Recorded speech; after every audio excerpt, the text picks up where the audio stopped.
20 minute 20 खबर में आपका स्वागत है और मैं हूं आपके साथ हारजो साईं। हम अगले 20 मिनट में आपको देश और दुनिया की 20 ऐसी खबरें बताने वाले हैं जो इस वक्त न केवल सुर्खियों में है बल्कि दिलचस्प और अहम भी हैं।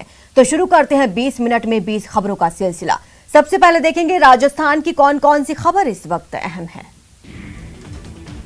भ्रष्टाचारियों के खिलाफ एसीबी का एक्शन लगातार जारी है और इस बार एसीबी के ट्रैप में आ फंसी है एक बड़ी मछली। जी हां, जयपुर में एसीबी ने लेबर कमिश्नर को 3 लाख रुपए की रिश्वत लेते हुए गिरफ्तार किया है। प्रतीक झांझड़िया नाम के इस लेबर कमिश्नर ने रिश्वत वसूली के लिए बाकायदा 2 दलाल रखे थे जो लेबर अधिकारियों से मासिक बंदी वसूली करते थे। एसीबी ने इन दोनों दलालों को भी गिरफ्तार कर लिया है। इनमें एक व्यक्ति का नाम रवि मीणा है जो आर्थिक सलाहकार परिषद में विशेष अधिकारी के पद पर है, जबकि दूसरा आरोपी दलाल अमित शर्मा है। ये कार्रवाई एसीपी के डीजी बीएल सोनी और एडीजी दिनेश शैमन के निर्देशन में डीएसपी मांगीलाल के नेतृत्व में की गई। झुंझुनू का रहने वाला प्रतीक झांझड़िया भारतीय डाक सेवा में वर्ष 2011 बैच का अफसर है। वो पहले बिजनेस डेवलपमेंट विभाग डाक सेवा में डिप्टी जनरल मैनेजर था। इसके बाद राजस्थान में डेपुटेशन पर आ गया, जहां उसे लेबर कमिश्नर बनाया गया। बताया जा रहा है कि आईएएस नहीं होने के बावजूद झांझड़िया ने अपने राजनीतिक प्रभाव का इस्तेमाल कर पहले डेपुटेशन पर राजस्थान आया और लेबर कमिश्नर की पोस्ट हथियाने में सफल रहा, जबकि इस पोस्ट पर आईएएस सीनियर आरएएस रैंक के अफसर ही कमिश्नर लगाए जाते हैं। प्रदेश में कई जगहों पर रफ्तार का कहर देखने को मिला, जिसमें 5 लोगों की मौत हो गई। जयपुर के गोविंदगढ़ थाना इलाके के बेलखड़ में हुए दर्दनाक हादसे में कार सवार 3 लोगों की मौत हो गई। यह हादसा तब हुआ जब बेलखड़ मोड़ के पास कार बेकाबू होकर हाईवे की दूसरी लेन में पलटते हुए ट्रेलर में जा घुसी, जिसके बाद कार पूरी तरह क्षतिग्रस्त हो गई और कार सवार लोगों ने दम तोड़ दिया। हादसे के बाद हाईवे पर घंटों आवाजाही भी बाधित रही। वहीं नागौर में बेलगाम डंपर ने 2 लोगों की जान ले ली। हादसा रियाबड़ी तहसील में हुआ जब एक डंपर ने मोटरसाइकिल को अपनी चपेट में ले लिया, जिसमें बाइक पर सवार 2 लोगों की मौत हो गई। बताया जाता है कि बाइक सवार सूखाराम और डालूराम डेगाना से जलगाना गांव की तरफ जा रहे थे। इसी दौरान रास्ते में धमनिया के पास डंपर काल बनकर आया और दोनों लोगों को मौत की नींद सुला गया। हादसे में एक शव के तो चिथड़े उड़ गए। इधर दौसा में टायर फटने के बाद एक पिकअप वैन बेकाबू होकर हादसे का शिकार हो गई।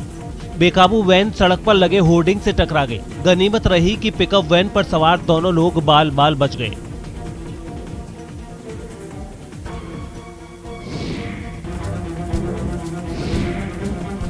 इसे कहते हैं अनदेखे हाथ बटेर लगना। पकड़े गए तो डीजल चोरी, लेकिन हाथ लग गई शराब। जी हाँ, सीकर में पुलिस ने जब टैंकर से हो रही डीजल चोरी की खबर पर छापेमारी की तो दोहरी सफलता हाथ लग गई।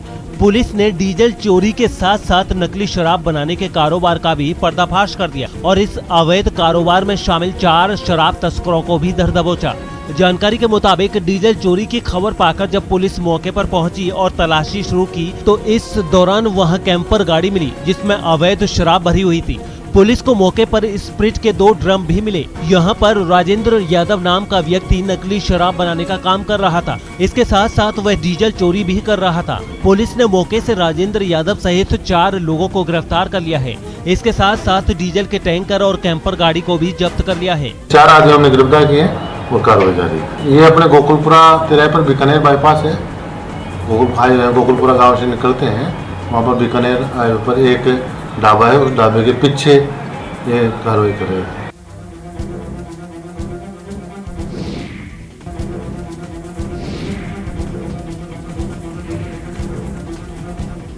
कोरोना जैसी महामारी के संकट काल में भी बेईमान अपनी हरकतों से बाज नहीं आ रहे हैं। डूंगरपुर में भी पुलिस ने ऐसी ही बेईमानी का भंडाफोड़ किया है, जहां सरकारी स्कूलों में बच्चों को बांटे जाने वाले राशन की हेराफेरी हो रही थी। पुलिस ने रतनपुर रोड स्थित एक ट्रांसपोर्टर वाडीलाल कलाल के घर छापेमारी की तो आंखें हैरत से फटी रह गईं। यहां सरकारी गेहूं और चावल के बोरे भरे हुए थे। इतना ही नहीं, वहां एक ट्रक में सरकारी अनाज भी भरा था, जिसे पुलिस ने जब्त कर लिया। पुलिस के मुताबिक जब्त किया गया राशन सरकारी स्कूलों में बच्चों को बांटने के लिए लाया गया था, लेकिन बच्चों में बांटने की बजाय इसकी कालाबाजारी की जा रही थी। पुलिस ने घर को सीज कर दिया और पूरी कार्रवाई की सूचना रसद विभाग के साथ साथ शिक्षा विभाग को भी दे दी है। सरकारी राशन की बरामदी के बाद ये बात तो साफ हो गई है कि जन कल्याण के लिए चल रही सरकारी योजनाओं में जमकर हेराफेरी हो रही है। और इस खेल में छोटे कर्मचारियों से लेकर बड़े अधिकारी भी शामिल हैं।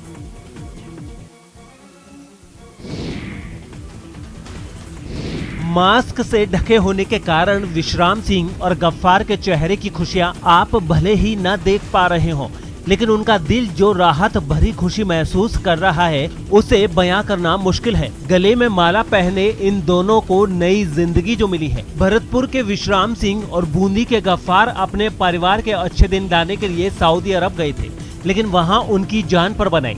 दरअसल जिस कंपनी के साथ वो एग्रीमेंट कर वहां नौकरी के लिए गए थे, उसने एग्रीमेंट पूरा होने के बाद इन्हें बंधक बना लिया।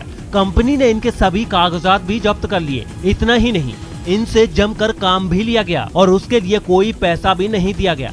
हालात ये हो गए कि ये लोग पाई पाई के लिए मोहताज हो गए। इस दौरान इन्होंने अपनी दुख भरी कहानी का वीडियो कांग्रेस नेता चरमेश शर्मा के पास भेजा और फिर चरमेश शर्मा की कोशिशों के बाद इनकी वतन वापसी मुमकिन हो पाई। सैलरी भी नहीं रही, सैलरी भी रोक रखी 3 महीना की, वो भी नहीं रही, और खाना पीना बंद कर दिया। गर्मी में मरते रहते हैं, भूखे प्यासे रहते हैं, और दूसरे से मांग मांग के नाम में पेट पालन किया।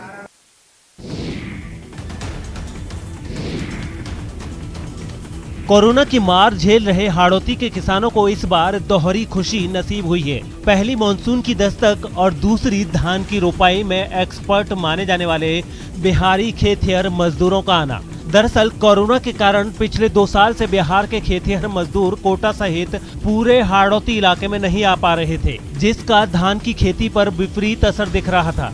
लेकिन इस साल हाड़ौती के खेत फिर धानी होंगे और घर अनाज का ढेर लगेगा।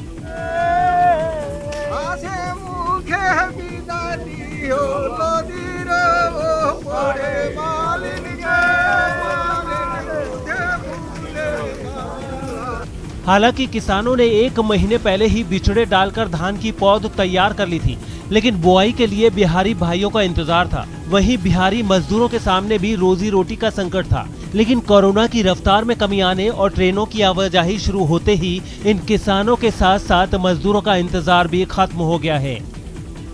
जो भी जितने भी किसान धान की फसल लगवाते हैं वो बिहारियों के बगैर धान की फसल हमें असंभव है, क्योंकि इन्हें बहुत सफाई से काम करते हैं, बहुत तेजी से काम करते हैं। कोरोना आया तो दिक्कत आया, कुछ बहुत ज्यादा दिक्कत आ गया कोरोना काल में। परेशानी हो गया, काम उम बंद हो गया, मजदूरी बंद हो गया, ट्रेन गाड़ी सब बंद हो गया।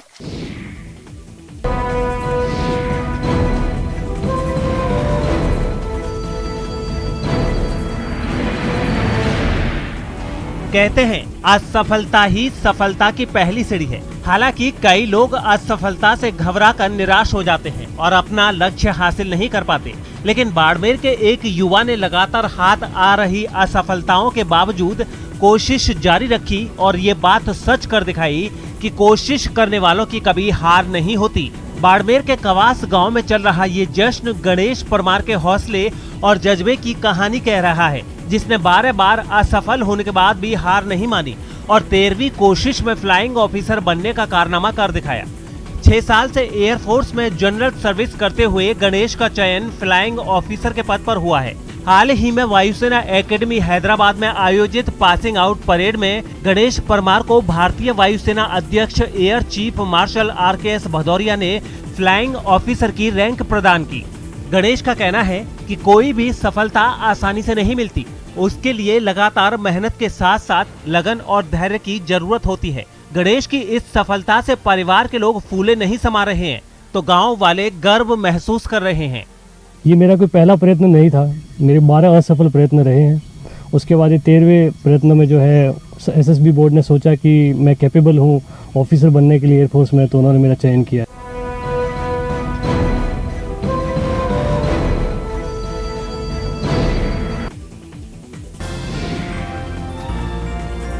हर किसी का सपना होता है कि उसका अपना आशियाना हो। इस सपने को पूरा करने के लिए लोग कड़ी मेहनत भी करते हैं, लेकिन उसके बाद भी कई लोगों का ये सपना साकार नहीं हो पाता है। लेकिन जैसलमेर में लोगों ने ये काम भगवान के भरोसे छोड़ा है। सुनने में ये थोड़ा अटपटा जरूर लग रहा है, लेकिन लोगों को इस पर पूरा विश्वास है। मान्यता है कि जैसलमेर से 12 किलोमीटर दूर स्थित भगवान गणेश जी का एक ऐसा मंदिर है जहां स्थापित चूंदी गणेश अपने भक्तों के घर के सपने को साकार करते हैं। इस मंदिर में आने वाले भक्त मंदिर के आसपास बिखरे पत्थरों से अपना मनचाहा घर बनाते हैं और गणेश जी से प्रार्थना करते हैं कि जैसा घर उन्होंने उनके मंदिर में बनाया है वैसा ही घर उनका भी जल्द बना दें। गणेश जी भी अपने भक्तों की पुकार शीघ्र ही सुन लेते हैं और उन्हें अपना आशियाना मिल जाता है। जानकारी के मुताबिक ये मंदिर करीब 1400 साल पुराना है। कहा जाता है कि चवंद ऋषि ने यहाँ 500 वर्ष तक तप किया था, इसीलिए इस जगह का नाम चूंदी पड़ा है। तो यहाँ जब लोगों को देखता हूँ कि आके अपना घर बनाते हैं और बनाने के बाद वो वापस आते हैं कि हमारा घर बन चुका है, तो मतलब एक आस्था बढ़ जाती है लोग। और गजानन जी का बहुत पर्चा है यहाँ पर और हर मनोकामना पूरी करते हैं गजानन जी। और यहाँ पर ये पत्थरों से मकान बनाए जाते हैं और जो भी मकान यहाँ बनाकर जाता है वो जैसे ही बनाएगा और वैसे ही उसको उसी हिसाब से मकान मिलेगा। 20 मिनट 20 खबर में अब देख लेते हैं कुछ दूसरे राज्यों की खबरें।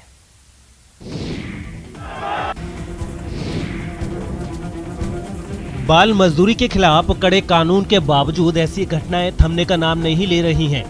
यूपी के प्रयागराज में जीआरपी ने एक ऐसे ही गिरोह का भंडाफोड़ किया है जो अलग अलग राज्यों के बच्चों को नौकरी दिलाने के नाम पर कानपुर और दिल्ली लेकर जा रहा था। जीआरपी ने इस ऑपरेशन के दौरान 50 लड़कों को मुक्त कराया, जिसमें 33 नाबालिग थे। जीआरपी ने नोबेल पुरस्कार विजेता कैलाश सत्यार्थी की संस्था बचपन बचाओ आंदोलन और चाइल्ड हेल्पलाइन की सूचना पर नॉर्थ ईस्ट एक्सप्रेस में ये छापेमारी की। जीआरपी ने पूरी ट्रेन की तलाशी ली, जिसमें कई टीमों में बटे बच्चे अलग अलग बोगियों में मिले। सभी को स्टेशन पर उतारा गया। पूछताछ में पता चला कि कुछ बच्चे पश्चिम बंगाल और कुछ बच्चे बिहार के रहने वाले हैं। इन बच्चों को कानपुर और दिल्ली के आनंद विहार ले जाया जा रहा था। साथ ही कुछ बच्चों को पंजाब के लुधियाना में सिलाई और मोमोज के काम के लिए ले जाया जा रहा था। बच्चों को ले जा रहे लोगों ने उनको 11 टीमों में बांट रखा था। हर टीम को एक व्यक्ति लीड कर रहा था। पकड़े जाने के बाद पूछताछ में बताया गया कि उन्हें मदरसे में पढ़ाने के लिए ले जाया जा रहा था। हालांकि कोविड के चलते मदरसे अभी बंद हैं। इस संबंध में चाइल्ड वेलफेयर कमेटी को सूचना दी गई है, वो आकर जांच कर रहे हैं। तो जांच में जैसे भी तथ्य आएंगे उस हिसाब से अग्रिम विधिक कार्रवाई की जाएगी।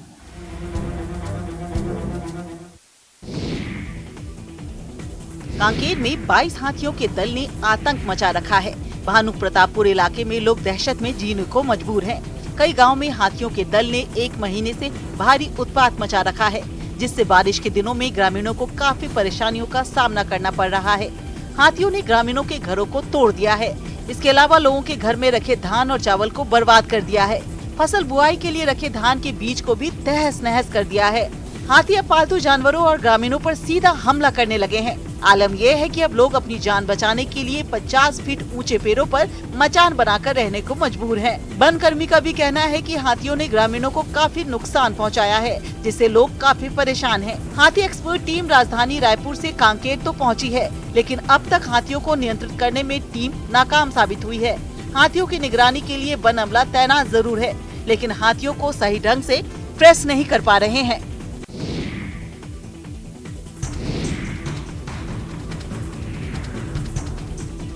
मुंबई मंडल के आरपीएफ जवानों ने एक बुजुर्ग की जान बचा ली। दरअसल चलती ट्रेन से उतरते समय बुजुर्ग का पैर फिसल गया, जिससे वो नीचे गिर गए। प्लेटफॉर्म पर तैनात आरपीएफ जवान उमेश मालिक की नजर उन पर पड़ी, जिसके बाद उन्होंने एक यात्री की मदद से उस बुजुर्ग की जान बचा ली। इसके लिए खुद रेल मंत्री पीयूष गोयल ने उमेश मालिक की प्रशंसा की। साथ ही महाप्रबंधक मध्य रेल मंडल और आरपीएफ की ओर से उनके कामों की सराहना की गई और सम्मान के तौर पर उन्हें 2000 रुपए प्रदान किए गए।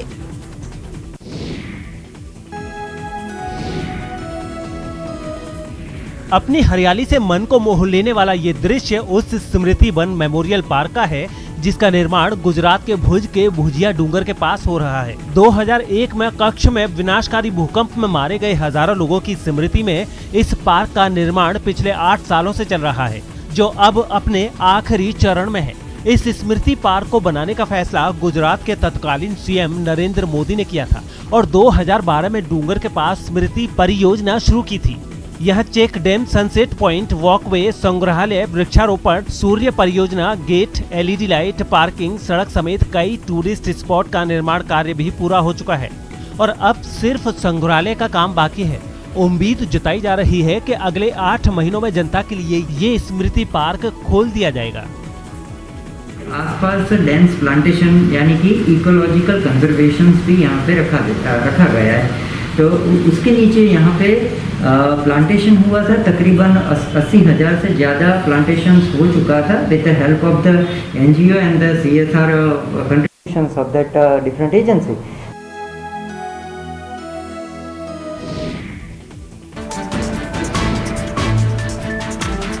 एक नवंबर 2020 को अहमदाबाद साबरमती रिवर फ्रंट से स्टैच्यू ऑफ यूनिटी केवड़िया के लिए शुरू किए गए सी प्लेन ने खूब सुर्खियां बटोरी थी, लेकिन PM नरेंद्र मोदी का ये ड्रीम प्रोजेक्ट सी प्लेन पिछले 2.5 महीने से बंद है। सी प्लेन ने आखिरी उड़ान अप्रैल के पहले सप्ताह में भरी थी, लेकिन उसके बाद 50 साल पुराने सी प्लेन को मेंटेनेंस के लिए मालदीव भेज दिया गया था और अभी तक वो वापस नहीं आया है। सरकार ने इस सेवा पर करोड़ों रुपए खर्च किए हैं, लेकिन सुविधा और सेवा नियमित रूप से नहीं चल रही है, जिससे सैलानी निराश है और जल्द से जल्द ये सेवा शुरू करने की मांग कर रहे हैं। राज्यों में कोरोना के मामले कम होने के बाद केवड़िया को पर्यटकों के लिए खोल दिया गया है, लेकिन सी प्लेन की सेवा नहीं होने से सैलानी इसका लुत्फ नहीं उठा पा रहे हैं।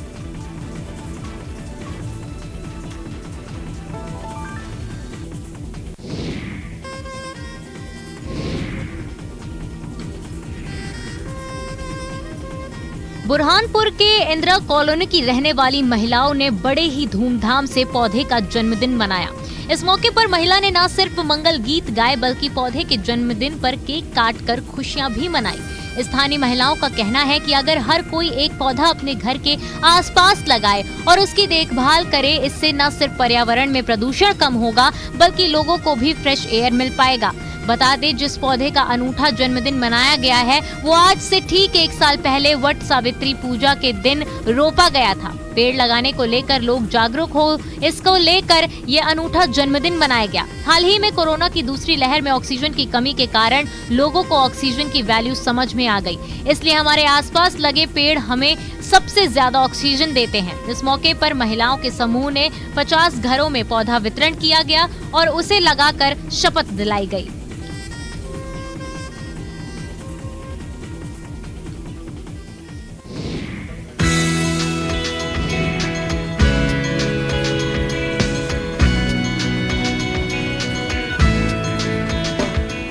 हरे भरे अमरूद की मिठास तो आपने खूब चखी होगी, लेकिन क्या कभी काले अमरूद के बारे में सुना है? नहीं ना?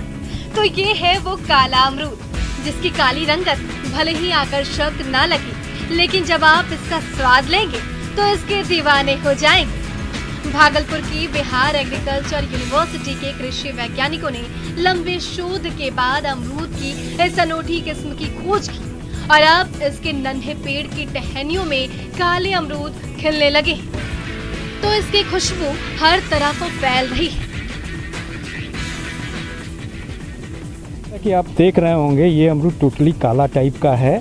इसमें एंथोसिन कंटेंट बहुत ज़्यादा है और इसका स्किन भी काला है और अंदर का जो गुदा है वो भी काला टाइप का है। स्वाद और सेहत की कई अनमोल गुणों से भरपूर काला अमरूद एंटीऑक्सीडेंट की खासियत से तो लबालब है ही। इसके एक एक पौधे में एक बार में 5-5 किलो काला अमरूद फलने फूलने लगता है, जिसे मार्केट में बेचकर किसान तो मालामाल हो ही जाएंगे। कोरोना काल में काले अमरूद का स्वाद लेकर आप भी रोग प्रतिरोधक क्षमता से लैस हो जाएंगे, इसलिए जल्द ही इसका व्यावसायिक उत्पादन शुरू होने जा रहा है।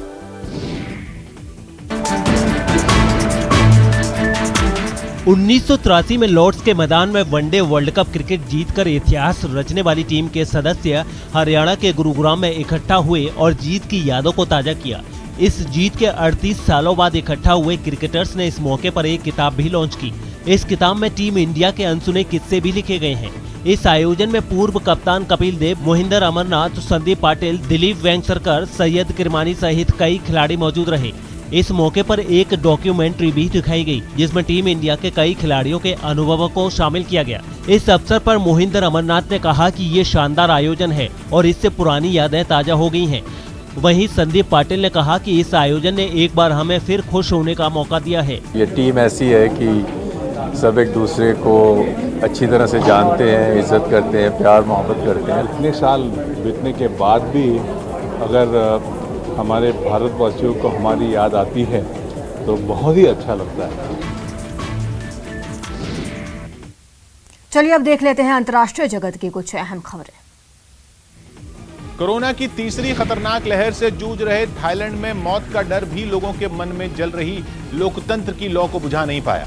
प्रधानमंत्री के इस्तीफे, संविधान में बदलाव और राजशाही को और जवाबदेह बनाने की मांग पर प्रदर्शनकारी एक बार फिर राजधानी बैंकॉक में सड़कों पर उतरे और संसद की तरफ कूच कर दिया, जिसके लिए झंडे बैनर लेकर प्रदर्शनकारियों ने एक विशाल मार्च निकाला और ड्रमों की जोरदार थाप पर बिना थके बिना रुके संसद की तरफ बढ़ते रहे। हुजूम ऐसा कि चौड़ी सड़क तक लोगों से भर गई और गाड़ियों के चलने के लिए तो बस एक ही लेन बची। इस दौरान कुछ लोग तो गले में माला और सिर पर ताज पहनकर सरकार और राजशाही का विरोध करने पहुंच गए। जैसे ही संसद सामने दिखी, प्रदर्शनकारियों ने वहीं डेरा डाल दिया। कहीं कोई बवाल न हो जाए इसलिए पुलिस ने भी कमर कस ली। आखिरकार सरकार को भी झुकना पड़ा और उसके नुमाइंदे प्रदर्शनकारियों से मिलने पहुंचे। असल में थाईलैंड की संसद में संविधान में संशोधनों पर वोटिंग होनी है, लेकिन प्रदर्शनकारियों का दावा है कि संशोधन उनकी मांगों के हिसाब से कतई नहीं है। पश्चिम एशिया के देश लेबनान में चरमराती अर्थव्यवस्था और राजनीतिक गतिरोध पर लोगों का गुस्सा ऐसा फूटा कि उन्होंने राजधानी बेरूत के मुख्य हाईवे को ब्लॉक कर दिया। लेबनान में तेल की भयानक कमी हो गई है, वहां का विदेशी मुद्रा भंडार तेजी से खत्म हो रहा। आग बबूला प्रदर्शनकारियों को देखकर हाईवे से गुजरने वाले लोगों ने भी चू तक नहीं की और चुपचाप अपनी गाड़ियों को किनारे से निकालकर आगे बढ़ गए।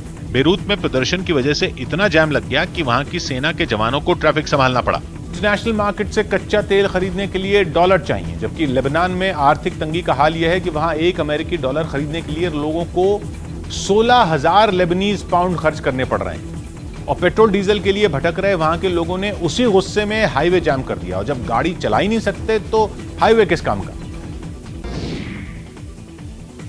दक्षिण अमेरिका के देश चिली में मौजूद एंडीज के पहाड़ों से सांसें अटका देने वाली तस्वीरें सामने आई। वहां 5,000 मीटर की ऊंचाई पर फंसे 27 लोगों को बचाने के लिए चिली की मिलिट्री पुलिस के एक स्पेशल दस्ते को जमीन आसमान एक करना पड़ा। बताया गया कि ये लोग वहां एक दर्रे को पार कर रहे थे, लेकिन अचानक एक तूफान आया और सभी अपनी गाड़ियों में कैद हो गए, जिसके बाद -20 डिग्री सेल्सियस की खून जमा देने वाली ठंड में अपनी जान दांव पर लगाकर पुलिस के जवानों ने 5 घंटे की चढ़ाई की और मुश्किल में फंसे लोगों के पास पहुंचे। मौसम तो दुश्मन बना बैठा ही था। रात में मिशन पर निकले बचाव दल के लिए अंधेरा भी मुसीबत बन रहा था। पुलिस ने लोगों को बचा तो लिया, लेकिन संकट के बादल छटे नहीं, क्योंकि पहाड़ों से उतरते वक्त मौसम ने एक बार फिर विकराल रूप दिखाया और जोरदार बर्फीली हवाएं चलने लगी। हालांकि शुक्र रहा कि सभी लोग और बचाव दल सुरक्षित नीचे आ गया। दक्षिण अमेरिका के देशों में जून से सर्दी पड़ने लगती है और चिली में एंडीज की पहाड़ियों में तो पिछले 2 हफ्ते से लगातार बर्फीले तूफान का हमला हो रहा है, जिसकी चपेट में पहाड़ी रास्ते से गुजरने वाले भी आ गए, जिनको बचाने में कुछ घंटे की देरी होती तो ठंड से उनकी जान भी जा सकती। यूरोप के देश चेक रिपब्लिक से हैरान करने वाली तस्वीरें सामने आई। वहां सड़क पर 2 लोगों के बीच छिड़ी बहस को सुलझाने पहुंचे पुलिस वालों पर हत्या का आरोप लग गया, क्योंकि पुलिस के आक्रोश का शिकार हुए उनमें एक आदमी की अस्पताल ले जाते वक्त मौत हो गई। हालांकि पुलिस ने अपने ऊपर लगे आरोपों से इनकार किया, लेकिन सामने आई तस्वीर में पुलिस की बर्बरता साफ नजर आई, जिसमें एक पुलिस वाला अपने घुटने से सड़क पर पड़े आदमी की गर्दन दबाता दिखा, जबकि उसका साथी उस शख्स के पैरों पर घुटनों के बल बैठ गया। इस दौरान पुलिस कर्मियों के हत्थे चढ़ा आदमी दर्द से कराहता रहा। इतना ही नहीं, दर्द से बिलबिलाते शख्स को एक पुलिस वाला डंडे से पीटता भी नजर आया। कुछ देर में यह आदमी एकदम शांत हो गया और पुलिस वाले उसके हाथ पैर बांधते दिखे। बताया गया कि वहां से अस्पताल ले जाते समय इस आदमी की मौत हो गई, जिसके बाद दर्जन भर लोगों ने उसी जगह पर इकट्ठा होकर उस आदमी की याद में मोमबत्तियां जलाई। वहीं कुछ लोगों ने उसकी मौत की तुलना अफ्रीकी मूल के अमेरिकी जॉर्ज फ्लॉयड से कर पुलिस पर हत्या का आरोप लगा दिया। हालांकि पुलिस ने अपने ऊपर लगे सभी आरोपों से इनकार कर ड्रग्स लेने को उसकी मौत की वजह बताया। चेक गणराज्य में संदिग्ध आरोपी के साथ पुलिस का सलूक अमेरिका में जॉर्ज फ्लॉयड जैसा ही दिखा और वहां के लोग इसे हत्या बता रहे हैं, जबकि चेक गणराज्य की पुलिस का दावा है कि रोम मूल के आरोपी की मौत ड्रग्स की ओवरडोज की वजह से हुई, जिसने पुलिस पर हमला करने की कोशिश की। फिलहाल इतना ही। आप देखते रहिए न्यूज़ 18 राजस्थान।